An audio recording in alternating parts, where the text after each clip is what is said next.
বিসমিল্লাহির রহমানির রহিম। বইয়ের নাম ইমানের হাকিকত। লেখক সৈয়দ আবুল আলা মওদুদী, অনুবাদ মুহাম্মদ আব্দুর রহিম। সূচিপত্র। মুসলমান হবার জন্য জ্ঞানের আবশ্যকতা। মুসলমান ও কাফেরের মধ্যে বিশেষ পার্থক্য। ভাববার বিষয়। কালেমায়ে তাইয়্যেবার অর্থ। পাক কালেমা ও নাপাক কালেমা। কালেমায়ে তাইয়্যেবার প্রতি ঈমান আনার উদ্দেশ্য। মুসলমান হবার জন্য জ্ঞানের আবশ্যকতা।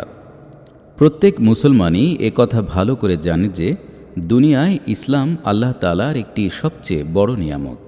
আল্লাহ তাআলা তাকে হজরত মুহাম্মদ মুস্তাফা সাল্লাল্লাহু আলাইহি ওয়াসাল্লামের উম্মত করে সৃষ্টি করেছেন এবং ইসলামের ন্যায় এত বড় একটা নিয়ামত তাকে দান করেছেন বলে প্রত্যেক মুসলমান আল্লাহর শুকর আদায় করে থাকে। এমনকি স্বয়ং আল্লাহ তাআলাও ইসলামকে মানুষের প্রতি সবচেয়ে বড় ও উৎকৃষ্ট নিয়ামত বলে ঘোষণা করেছেন। বলেছেন, اليوم أكملت لكم دينكم وأتممت عليكم نعمتي ورضيت لكم الإسلام دينا।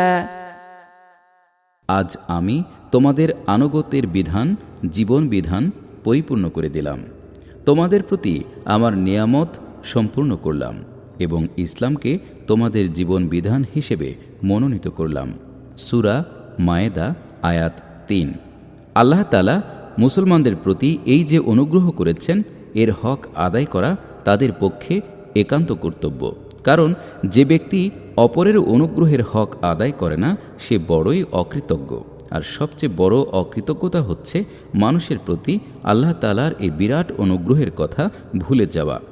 এখন আপনারা যদি আমাকে জিজ্ঞেস করেন যে আল্লাহ তাআলার অনুগ্রহের হক কিভাবে আদায় করা যেতে পারে, তাহলে আমি তার উত্তরে বলবো যে আল্লাহ তাআলা যখন আপনাকে হজরত মুহাম্মদ মুস্তাফা সাল্লাল্লাহু আলাইহি ওয়াসাল্লামের উম্মত করে সৃষ্টি করেছেন, তখন পূর্ণরূপে ও খাঁটিভাবে তার অনুগামী হতে পারলেই আল্লাহ তাআলার এই অনুগ্রহের হক আদায় হবে।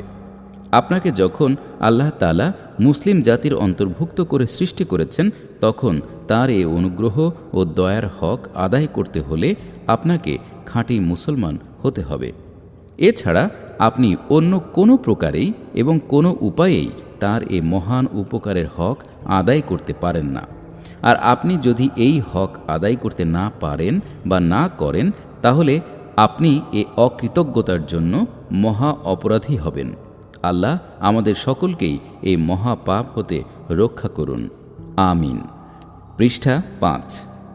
অতঃপর আপনারা যদি আমাকে জিজ্ঞেস করেন যে পূর্ণ মুসলমান কিভাবে হওয়া যায়, তবে তার উত্তর খুবই বিস্তৃত ও লম্বা হবে। এই পুস্তকে আমি ক্রমশ এর এক একটি অংশ বিস্তারিতভাবে বর্ণনা করতে থাকব। সর্বপ্রথম আমি এমন একটি বিষয় বলবো, মুসলমান হতে হলে যার প্রয়োজন সকলের আগে এবং যাকে বলা যায় মুসলমান হওয়ার পথের প্রথম ধাপ। একটু ধীরভাবে চিন্তা করে দেখুন যে আপনারা সদা সর্বদা যে মুসলিম শব্দটি ব্যবহার করে থাকেন, এর অর্থ কী? মানুষ কি মায়ের গর্ভ হতেই ইসলাম ধর্ম সাথে করে নিয়ে আসে? মুসলিম ব্যক্তির পুত্র অথবা মুসলিম ব্যক্তির পৌত্র হলেই কি মুসলমান হওয়া যায়? ব্রাহ্মণের পুত্র হলেই যেমন ব্রাহ্মণ, চৌধুরীর পুত্র হলেই যেমন চৌধুরী এবং শূদ্রের পুত্র হলেই যেমন শূদ্র হওয়া যায়, তেমনি রূপে মুসলমান নামধারী ব্যক্তির পুত্র হলেই কি মুসলমান হতে পারে? মুসলমান কি কোনো বংশ বা কোনো শ্রেণীর নাম? ইংরেজ জাতির মধ্যে জন্ম হলেই ইংরেজ, চৌধুরী বংশে জন্মিলেই চৌধুরী হয়, তেমনি মুসলমানরাও কি মুসলমান নামক একটি জাতির বংশে জন্ম লাভ করেছে বলেই মুসলমান নামে অভিহিত হবে? আমার এসব প্রশ্নের উত্তর আপনারা কি এটাই বলবেন না যে না, মুসলমান তাকে বলে না। মায়ের গর্ভ হতেই মুসলমান হয়ে কেউ জন্মে না, বরং ইসলাম গ্রহণ করলেই মুসলমান হওয়া যায় এবং ইসলাম ত্যাগ করলেই মানুষ আর মুসলমান থাকে না। মুসলিম সমাজ হতে একেবারে খারিজ হয়ে যায় যে কোনো লোক, সে ব্রাহ্মণ হোক কিংবা পাঠান হোক, ইংরেজ হোক অথবা আমেরিকান, বাঙালি হোক অথবা হাবশি। সে যখন ইসলাম গ্রহণ করবে তখনই সে মুসলমান হিসেবে গণ্য হবে। আর যে ব্যক্তি মুসলমান সমাজে জন্মগ্রহণ করেও ইসলামের নিয়মকানুন ও বিধিবিধান পালন করে চলে না, সে মুসলমান রূপে গণ্য হতে পারে না। সে সৈয়দের পুত্রই হোক আর পাঠানের পুত্রই হোক, তাতে কিছু আসে যায় না। আমার পূর্বোক্ত প্রশ্নগুলোর এ জবাব হতেই জানা গেল যে আল্লাহ তাআলার বড় নিয়ামত মুসলমান হওয়ার নিয়ামত, যা আপনি লাভ করেছেন। ওটা জন্মগত জিনিস নয়, তাকে আপনি মায়ের গর্ভ হতে জন্ম হওয়ার সাথে সাথেই লাভ করতে পারেন না, এবং আজীবন এর প্রতি ভ্রুক্ষেপ করুন আর নাই করুন, তা আপনার সাথে নিজে নিজেই সর্বদা লেগে থাকবে এমন জিনিসও তা নয়। এটা একটি চেষ্টালভ্য নিয়ামত। তা লাভ করতে হলে আপনাকে রীতিমতো চেষ্টা করতে হবে। চেষ্টা সাধনা করে যদি আপনি তা লাভ করেন, তবেই তাকে আপনি পেতে পারেন। আর এর প্রতি যদি মোটেই খেয়াল না করেন, তবে এর সৌন্দর্য হতে বঞ্চিত হবেন। নাউজুবিল্লাহ। পৃষ্ঠা 6। অতএব প্রমাণিত হলো যে ইসলাম গ্রহণ করলেই মানুষ মুসলমান হয়। কিন্তু ইসলাম গ্রহণ করার অর্থ কী? মুখে মুখে যে ব্যক্তি আমি মুসলমান বা আমি মুসলমান হয়েছি বলে চিৎকার করবে, তাকে কি মুসলমান মনে করতে হবে? অথবা পূজারী ব্রাহ্মণেরা যেমন না বুঝে কতগুলো সংস্কৃত মন্ত্র পাঠ করে, তেমনিভাবে আরবি ভাষায় কয়েকটি শব্দ না বুঝে মুখে উচ্চারণ করলেই কি মুসলমান হওয়া যাবে? ইসলাম গ্রহণ করার তাৎপর্য কি এটাই? উক্ত প্রশ্নের জবাবে আপনারা কি এটাই বলবেন না যে ইসলাম গ্রহণের অর্থ এটা নয়? ইসলাম গ্রহণ করার অর্থ হচ্ছে হজরত মুহাম্মদ মুস্তাফা সাল্লাল্লাহু আলাইহি ওয়াসাল্লামের প্রদত্ত শিক্ষা দীক্ষা ও ব্যবস্থাকে বুঝে আন্তরিকতার সাথে সত্য বলে বিশ্বাস করা, জীবনের একমাত্র ব্রত ও আদর্শ হিসেবেই এটাকে গ্রহণ করা এবং তদ অনুযায়ী কাজ করা। ইসলাম গ্রহণ করার তাৎপর্য এটাই। কাজেই যিনি এরূপ না করবেন, তিনি মুসলমান হতে পারবেন না। আপনাদের এ জবাব হতে এটাই প্রকাশ পেল যে প্রথমত ইসলাম জেনে ও বুঝে নেয়া এবং বুঝে নেয়ার পর তাকে কাজে পরিণত করার নাম ইসলাম গ্রহণ। কেউ কিছু না জেনেও ব্রাহ্মণ হতে পারে, কারণ সে ব্রাহ্মণের ঘরে জন্মগ্রহণ করেছে, অতএব সে ব্রাহ্মণ থাকবে। কেউ কিছু না জেনেও চৌধুরী হতে পারে, যেহেতু সে চৌধুরীর ঔরসে জন্মগ্রহণ করেছে, চৌধুরী সে থাকবে। কিন্তু ইসলামকে না জেনে কেউ মুসলমান হতে পারে না, কারণ মুসলমান ব্যক্তির ঔরসে জন্ম হলেই মুসলিম হওয়া যায় না। ইসলামকে জেনে বুঝে বিশ্বাস করে কাজ করলেই তবে মুসলমান হওয়া যায়। চিন্তা করে দেখুন, হজরত মুহাম্মদ মুস্তাফা সাল্লাল্লাহু আলাইহি ওয়াসাল্লামের শিক্ষা ও জীবন ব্যবস্থা না জেনে তাকে বিশ্বাস করা ও তদ অনুযায়ী কাজ করা কী রূপে সম্ভব হতে পারে? আর না জেনে না বুঝে এবং বিশ্বাস না করেই বা মানুষ মুসলমান হতে পারে কী রূপে? অতএব বোঝা যাচ্ছে যে মূর্খতা নিয়ে মুসলমান হওয়া ও মুসলমান থাকা কিছুতেই সম্ভব নয়। যারা মুসলমানের ঘরে জন্ম লাভ করেছে, মুসলমান নামে যারা নিজেদের পরিচয় দেয় ও মুসলমান বলে দাবি করে, তারা সকলেই প্রকৃতপক্ষে মুসলমান নয়।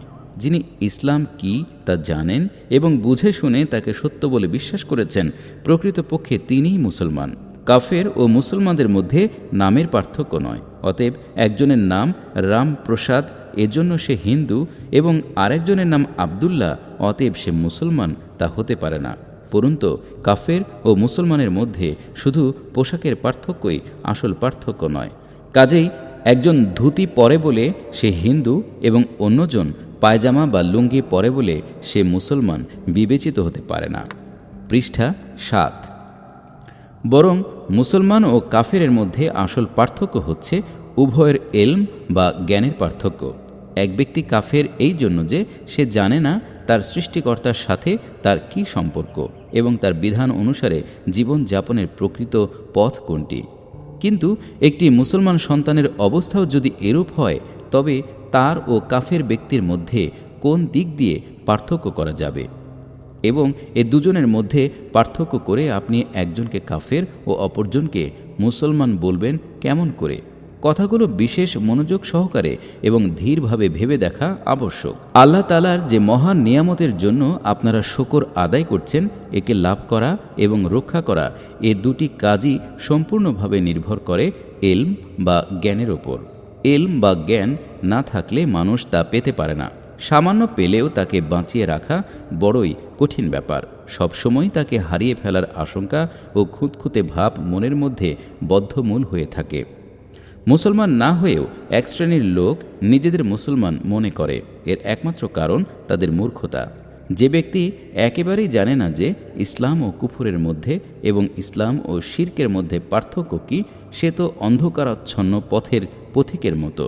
সরল রেখার ওপর দিয়ে চলতে চলতে আপনা আপনি তার পা দুখানা কখন যে পিছলিয়ে যাবে বা অন্য পথে ঘুরে যাবে তা তো সে জানতেই পারবে না। জীবনের পথে চলতে চলতে সে সরল পথ হতে কখন যে সরে গিয়েছে তা সে টেরও পাবে না। এমনও হতে পারে যে পথিমধ্যে কোনো ধোঁকাবাজ শয়তান এসে তাকে বলবে, মিয়া, তুমি তো অন্ধকারে পথ ভুলে গিয়েছ, আমার সাথে চলো, আমি তোমাকে তোমার গন্তব্যস্থলে পৌঁছিয়ে দেব। বেচারা অন্ধকারের যাত্রী নিজের চোখে যখন সরল সঠিক পথ দেখতে পায় না, তখন মূর্খতার দরুণী নিজের হাত কোনো দাজ্জালের হাতে সঁপে দিয়ে তার অনুসরণ করতে আরম্ভ করবে এবং সে তাকে পথভ্রষ্ট করে কোথা হতে কোথা নিয়ে যাবে তার কোনো ঠিক ঠিকানা থাকবে না।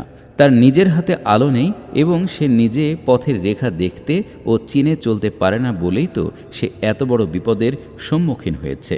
কিন্তু তার কাছে যদি আলো থাকে তবে সে পথ ভুলবে না, আর অন্য কেউ তাকে গোমরা করে বিপথে নিয়ে যেতে পারবে না। এ কারণেই ধারণা করে নিতে পারেন যে ইসলাম সম্বন্ধে অজ্ঞ হওয়া এবং পবিত্র কোরআনের উপস্থাপিত বিধান ও হজরত মোহাম্মদ মুস্তফা সাল্লাল্লাহু আলাইহি ওয়াসাল্লামের প্রদত্ত শিক্ষা ভালো করে না জানা মুসলমান ব্যক্তির পক্ষে কত বড় বিপদের কথা। এই অজ্ঞতার কারণে সে নিজেও পথভ্রষ্ট হতে পারে এবং অপর কোনো দাজ্জালও তাকে বিপদগামী করতে পারে। কিন্তু যদি তার কাছে জ্ঞানের আলো থাকে তবে সে জীবনের প্রত্যেক ক্ষেত্রে এবং প্রতি ধাপে ইসলামের সরল পথ দেখতে পাবে। পৃষ্ঠা 8। প্রতি পদেই কুফরি, গোমরাহি, পাপ, জেনা, হারামি প্রভৃতি যেসব বাঁকা পথ ও হারাম কাজ সামনে আসবে তা সে চিনতে এবং তা হতে বেঁচে থাকতে পারবে। আর যদি কোনো পথভ্রষ্টকারী তার কাছে আসে তবে তার দু চারটি কথা শুনেই তাকে চিনতে পারবে এবং এ লোকটি যে পথভ্রষ্টকারী ও এর অনুসরণ করা যে কিছুতেই উচিত নয় তা স্পষ্টভাবে বুঝতে পারবে। আমি যে ইলম বা জ্ঞানের কথা উল্লেখ করলাম এর ওপরই আপনাদের ও আপনাদের সন্তান সন্ততির মুসলমান হওয়া ও মুসলমান থাকা একান্তভাবে নির্ভর করে। এটা সাধারণ বস্তু নয়, একে অবহেলাও করা যায় না। কৃষক তার ক্ষেত খামারের কাজে অলসতা করে না, খেতে পানি দিতে এবং ফসলের হেফাজত করতে গাফলতি করে না। গরু বাছুরগুলোকে ঘাস কুটা দিতে অবহেলা করে না, কারণ এসব ব্যাপারে অলসতা করলে তার না খেয়ে মরার ও প্রাণ হারাবারও আশঙ্কা রয়েছে। কিন্তু মুসলমান হওয়া ও মুসলমান থাকা যে জ্ঞানের উপর নির্ভর করছে তা লাভ করতে মানুষ কেন এত অবহেলা করছে? এতে কি ঈমানের মতো অতি প্রিয় ও মূল্যবান নিয়ামত নষ্ট হয়ে যাওয়ার ভয় নেই? ঈমান কি প্রাণ অপেক্ষাও প্রিয় নয়? মুসলমানগণ প্রাণ রক্ষার ব্যাপারে যতটা সময় ব্যয় ও পরিশ্রম করে এর 10 ভাগের 1 ভাগও কি ঈমান রক্ষার কাজে ব্যয় করতে পারে না? আপনারা প্রত্যেকে একজন মৌলভী হবেন, বড় বড় কিতাব পড়ে এবং জীবনের 10-12টি বছর কেবল পড়াশোনার কাজে ব্যয় করে মস্ত বড় একজন আল্লামা হবেন এমন কথা আমি বলছি না। মুসলমান হওয়ার জন্য এত কিছু পড়ার বা বড় কোনো ডিগ্রি লাভ করার কোনো আবশ্যকতা নেই। আমি শুধু এটুকু বলতে চাই যে আপনারা রাত দিন 24 ঘন্টার মধ্যে মাত্র 1 ঘন্টা সময় দ্বীনি ইলম, ইসলামী বিদ্যা শিখার কাজে ব্যয় করুন। অন্ততপক্ষে প্রত্যেক মুসলমান বালক, যুবক, বৃদ্ধ সকলেরই এতটুকু ইলম বা জ্ঞান অর্জন করা দরকার যা হতে তারা পবিত্র কোরআন নাজিল হওয়ার উদ্দেশ্য জানতে পারবে, তা ভালোরূপে বুঝতে পারবে, তা ভালোরূপে বুঝতে ও হৃদয়ঙ্গম করতে সক্ষম হবে। আর হজরত মোহাম্মদ মুস্তফা সাল্লাল্লাহু আলাইহি ওয়াসাল্লাম যেসব অন্যায় কুসংস্কার দূর করতে এবং সেই স্থানে যা স্থাপন করতে এসেছিলেন তাও উত্তমরূপে জানতে পারবে এবং আল্লাহ তাআলা মানুষের জীবন যাপনের জন্য যে বিশেষ নিয়ম বিধান নির্দিষ্ট করে দিয়েছেন তার সাথে তারা ভালো করে পরিচিত হতে পারবে। এটুকু ইলম হাসিল করার জন্য খুব বেশি সময়ের দরকার পড়ে না। আর ঈমান যদি বাস্তবিকই কারো প্রিয় বস্তু হয় তবে এ কাজে 1 ঘন্টা মাত্র ব্যয় করা তার পক্ষে এতটুকু কঠিন কাজ নয়।